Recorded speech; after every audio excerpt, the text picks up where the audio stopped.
ఎన్టీఆర్, జోహార్ ఎన్టీఆర్. అవ్వ తాతల ఆనందం అంటే ఇదే కదా. చంద్రన్న చెప్పినట్టుగానే ప్రతి అమ్మని, లబ్ధిదారుణ్ణి, వృద్ధుణ్ణి, వికలాంగుల్ని ప్రతి ఒక్కరిని కూడా హక్కున చేర్చుకునే విధంగా వారికి నిజమైన సంక్షేమాన్ని ఇచ్చే దిశగా ఈ రోజు వారి పెన్షన్లన్నింటినీ కూడా ముందు మీద ఎన్నో రెట్లు పెంచడం జరిగింది. ఇది నిజంగా ఆనందదాయకమైన విషయం. పాలతోటి పాలాభిషేకం జరుగుతూ ఉంది. గల్లా మాధవ్ గారి నాయకత్వం. పెన్షన్లు పెంచినందుకు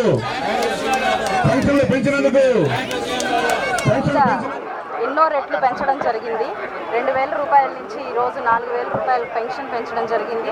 అలాగే వికలాంగులకు కూడా 3,000 రూపాయల నుంచి 6,000 రూపాయలు పెంచడం జరిగింది. అంటే ఇప్పుడు దాకా ప్రచార భాగంలో, దుష్ప్రచార భాగంలో అని చెప్పుకోవచ్చు. గడిచిన ప్రభుత్వము వచ్చి రాగానే, తెలుగుదేశం ప్రభుత్వం, ఈ కూటమి ప్రభుత్వం వచ్చి రాగానే పెన్షన్లు ఎత్తేస్తాం, ఎలాంటి సంక్షేమం ఇవ్వము అని దుష్ప్రచారాలు చేస్తూ వచ్చారు. ప్రతిదీ వాళ్ళ మనసుల్లో భయాందోళనలు నింపారు. శవ రాజకీయాలు చేయడానికి కూడా వెనకాడకుండా ఈ వృద్ధులందరినీ కూడా, లబ్ధిదారులందరినీ కూడా పెన్షన్ కోసం ఎన్నో రకాలైన ఇబ్బందులకి గురి చేశారు. వాలంటీర్ సిస్టము ఈ గడిచిన ప్రభుత్వానికి వారు కార్యకర్తల్లాగా వ్యవహరిస్తున్నారు అని చెప్పి వారిని అడ్డుకునే ప్రయత్నం ఈసీ వారు చేసినప్పుడు దాన్ని కూడా వారు రాజకీయ లబ్ధి కోసం వాడుకుని పెన్షన్ని వారికి అందజేసే విధాన్ని ఇంకొక రకమైన మార్గాన్ని చూడకుండా వృద్ధులందరినీ కూడా సచివాలయాలకి రప్పించుకుని ఎన్నో రకాలైన ఎంతో మందిని బలి తీసుకున్న పరిస్థితులు మనం చూసాం.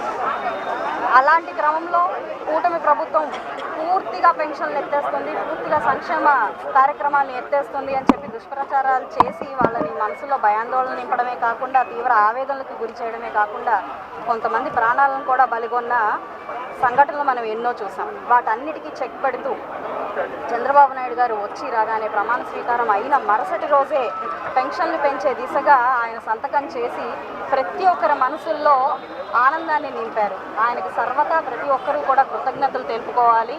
ప్రతి ఒక్క లబ్ధిదారుడు కూడా వారి పేరును నమోదు చేసుకొని ఈ యొక్క అవకాశాన్ని అందిపుచ్చుకోవాల్సిందిగా మేము కోరుకుంటున్నాం. మా కార్యాలయం కానివ్వండి, నాయకులు కానివ్వండి, సర్వదా వారికి ఈ సంక్షేమాన్ని అందించే దిశగా సిద్ధంగా ఉంటాము. ప్రతి ఒక్కరూ నిజంగా వారికి చేకూరే, వారు ఎలాంటి అంటే వారి క్వాలిఫికేషన్ దీనికి వారు అర్హులైన ప్రతి ఒక్కరూ కూడా వచ్చి దానికి కావాల్సిన పత్రాన్ని అందించి వారి యొక్క సంక్షేమాన్ని తీసుకోవాల్సిందిగా, అందిపుచ్చుకోవాల్సిందిగా నేను ప్రతి ఒక్కరిని కోరుకుంటూ మరొక్కసారి మా నాయకుడు మాన్య శ్రీ చంద్రబాబు నాయుడు గారికి పాదాభివందనం తెలుపుకుంటూ ప్రజల అందరి తరపున కూడా కృతజ్ఞతలు తెలుపుకుంటూ సెలవు తీసుకుంటాం.